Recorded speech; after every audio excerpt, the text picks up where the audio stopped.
My husband demanded a divorce over a simple dance, but his secret resentment exploded and revealed the marriage was built on lies. The brunch event was supposed to be a fun and carefree outing, something my husband and I, 30F, 31M, could enjoy together.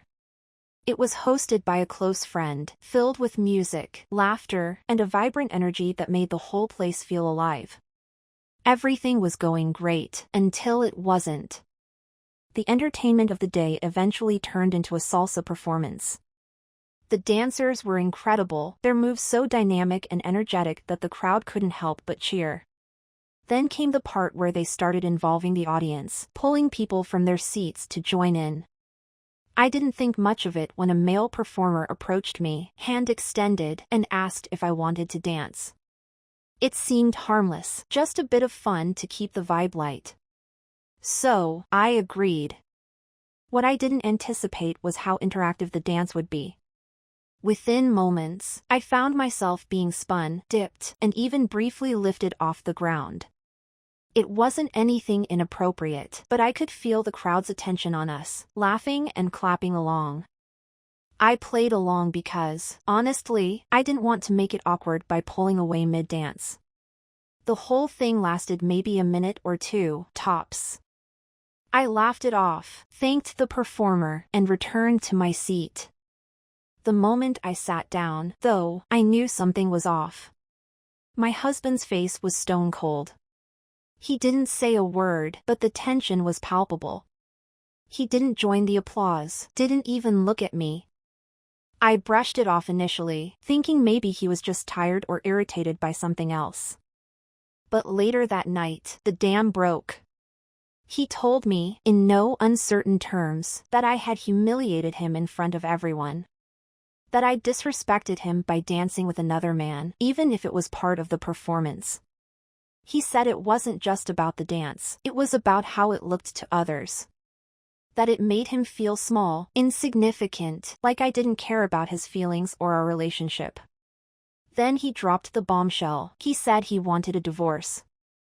I was stunned. Speechless. To me, it was an innocent moment, something I didn't even think would matter once it was over. But to him, it was a betrayal, a public display that crossed some invisible line I hadn't known existed. I tried explaining that it wasn't personal, that I was just caught up in the moment and didn't mean to hurt or disrespect him. But he was too angry to hear me out. Now I feel completely torn. On one hand, I think his reaction is extreme. We're talking about a dance, not an affair. On the other hand, I don't want to invalidate his feelings. Maybe I missed something crucial about how he sees respect in our relationship. Maybe I misread the situation entirely. So, Reddit, am I the asshole for agreeing to that dance and upsetting my husband? Or is this a misunderstanding blown way out of proportion? I don't even know how to approach this anymore, but I'm terrified that something so small could destroy everything we've built together. Update 1. Last night, I was too stunned to respond when he said he wanted a divorce. I went to bed, thinking maybe the whole thing would blow over by morning, that he'd calm down and we'd talk it through rationally. But the next day was worse. I barely slept, and my stomach churned all night, playing the argument over and over. I'd convinced myself that surely, this wasn't real. When I walked into the kitchen, he was already there, sitting at the table with his coffee. He didn't even look up as I came in. The silence was suffocating, and I couldn't take it anymore. We need to talk, I said, trying to keep my voice calm even though my heart was pounding. He sighed, set his phone down, and finally looked at me. His face was hard, closed off.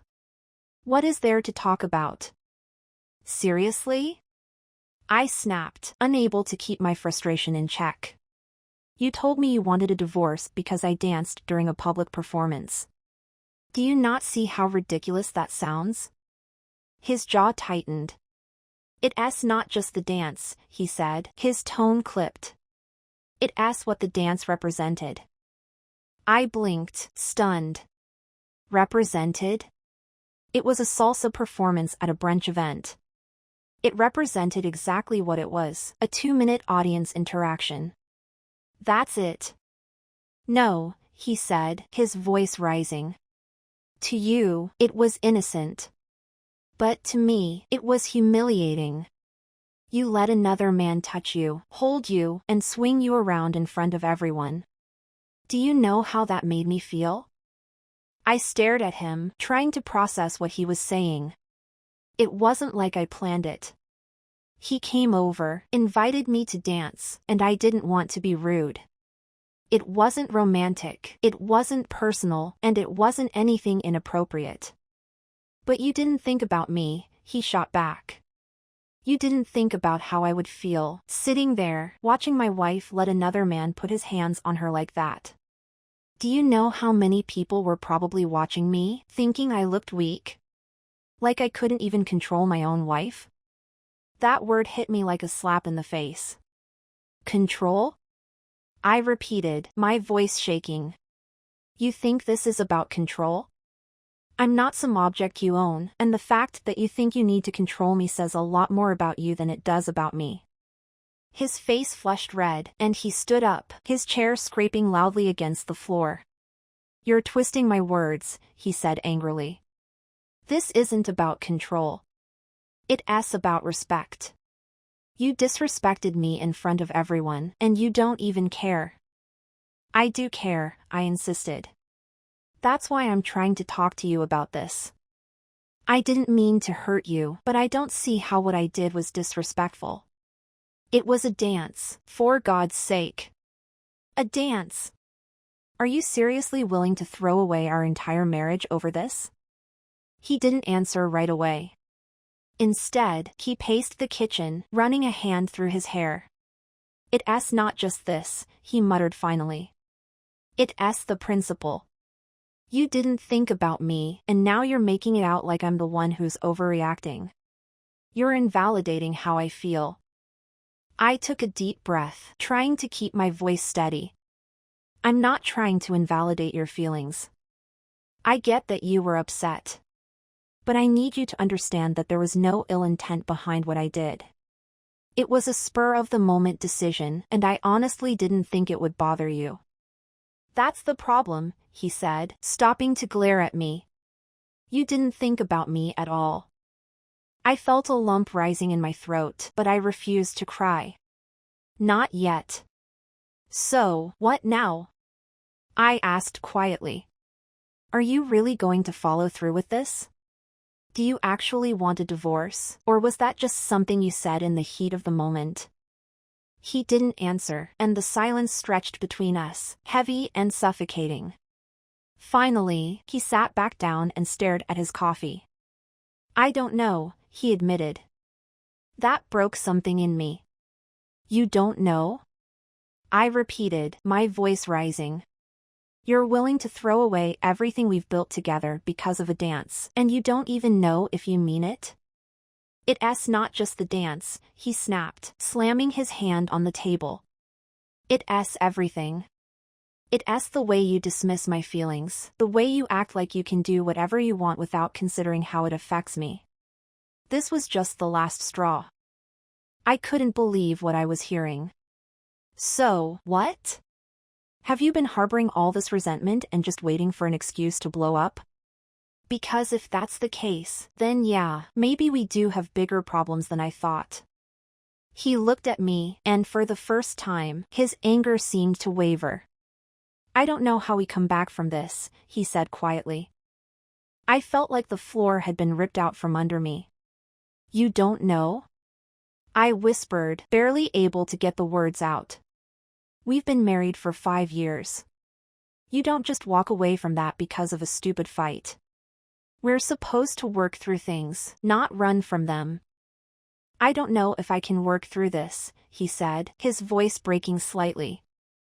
That was when I realized this wasn't just about the dance. This was about something much deeper, something we'd both been ignoring for far too long.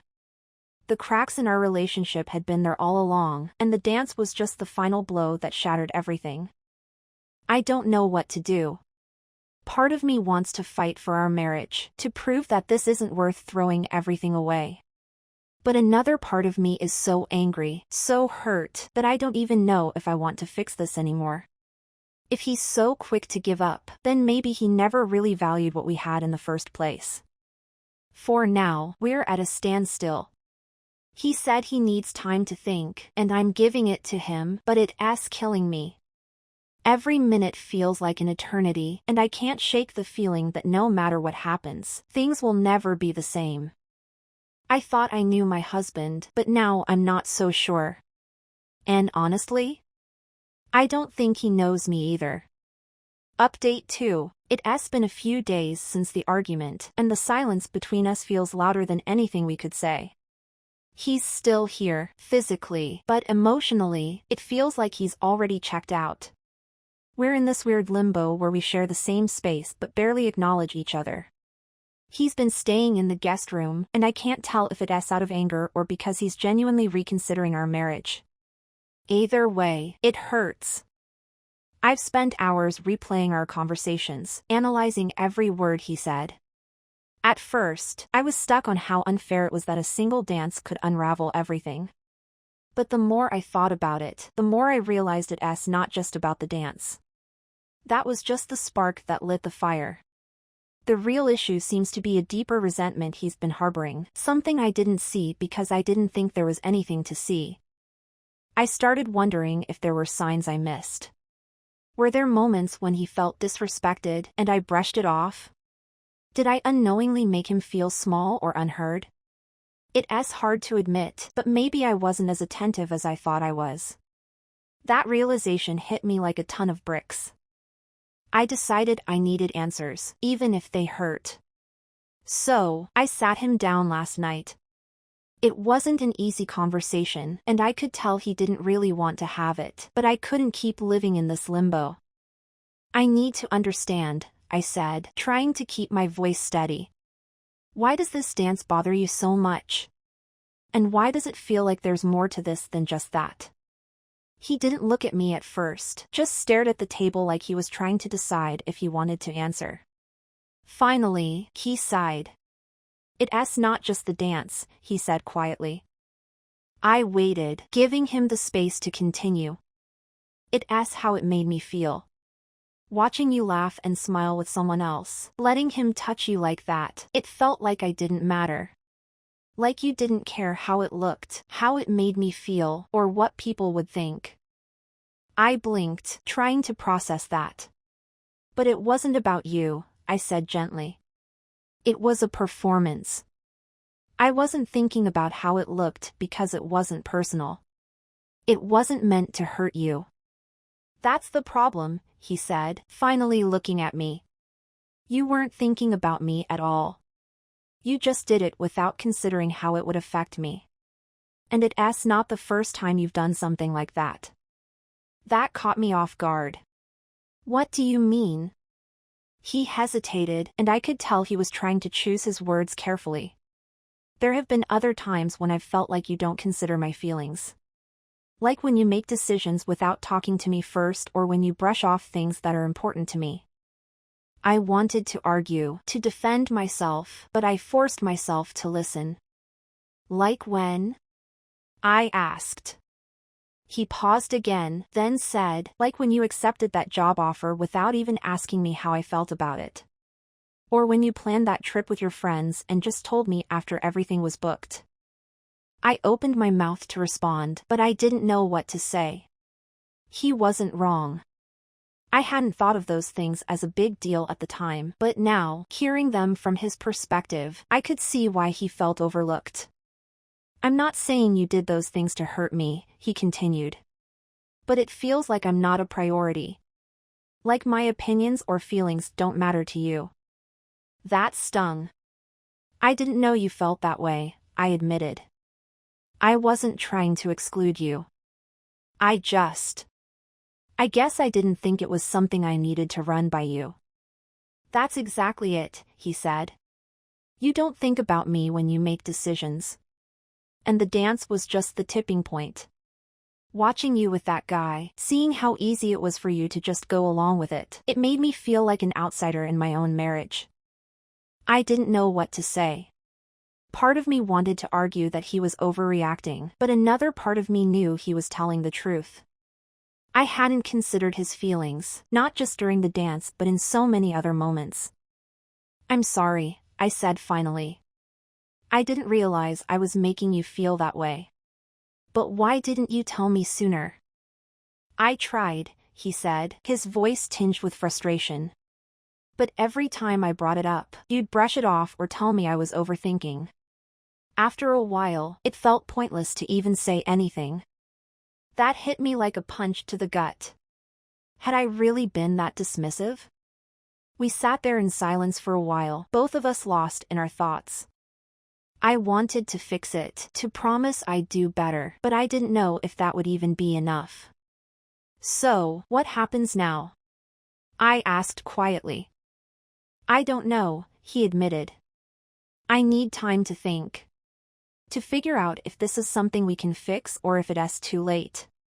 Hearing him say that felt like a dagger to the heart. I wanted to scream that it wasn't too late, that we could fix this if we both tried, but I knew I couldn't force him to stay. For now, we're in this uneasy truce. We're not fighting, but we're not really talking either. I'm trying to give him the space he needs, but it's killing me. I want to fight for our marriage, but I don't know if he wants the same thing. This whole situation has made me question so much about myself and our relationship. Have I been selfish? Have I been ignoring his needs without realizing it? And if I have, can I change? Or is it already too late? I don't know what the future holds, but I'm scared. I'm scared that I've already lost him and that there's nothing I can do to fix it. For now, all I can do is wait and hope that he's willing to meet me halfway.